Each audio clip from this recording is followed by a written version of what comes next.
Alrighty, now we have Hoop the Fabric for number 6. This is the, excuse me, this is the sleigh, probably the cutest design in the whole thing. I love the sleigh on this guy. So the first stitch lines up right here, and I need to be able to walk this line. Excuse me. I have hooped this straight with the lines that are on my grid, so it shouldn't be too hard to do, except I am not in the right spot. So I'm going to go to my move hoop icon. I'm going to move my design inside my hoop, and I'm going to come up here and find that bottom. Nope, almost, not quite. I need to go up and over a little. And it looks like, to me, I am right at the tip of that black. I want to just mention one thing, and so I'm going to have you look at my screen. Had you seen a red outline around this hoop, that means I have moved my design out of the hoop, and that would not be acceptable. I would have to re-hoop it.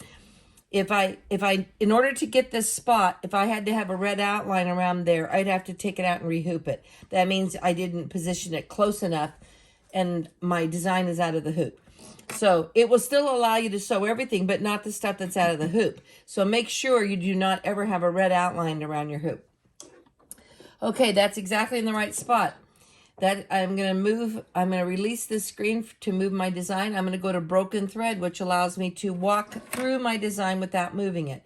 I'm going to take a few stitches and drop my needle. That one looks perfect. Take a few stitches, drop my needle. Take a few stitches. Oh, now if you look right here, if you can see this on mine, I am actually not touching my black thread. I'm actually to the right of it. That means I need to go to the left a little bit more. So I'm going to lift up my needle, get out of broken thread, go back to the move icon, and I'm going to move it slightly over because I want it to be, no, a little more over. I need it to be on that there. That is perfect. I need my needle to be dead on that black line. So even though I thought I lined it up perfect, I was actually over too far because I was going more inside the branch instead of on that black line. Now I'm going to get out of this screen and go back to broken thread. See, I just toggled right between the two, and I'm going to walk it again, and now I'm on that perfectly. And that is perfect, and that looks good. Okay, so that all looks great. But I'm gonna back it up in broken thread all the way to the beginning. There's the beginning, and that's where I should have been, which is just barely. It's not even touching it, but it's almost touching it. It's just like barely wisping it. So that's where my start mark is. So that is something to know.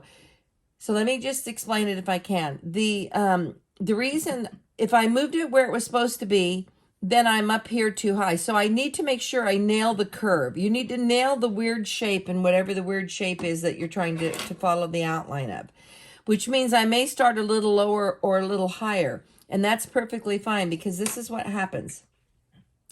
When you embroider, your fabric sometimes pulls in and makes it tighter. And so it may not start and end exactly where it's supposed to, but it's going to, what's important is follow the main line, and then everything else will just follow suit, and that will be great. All right, this one's lined up great. I'm going to release my screen. Color 1 was my placement line. I've walked the placement line. I'm now going to move to color 2. Float some stabilizer and put on the right shade of thread.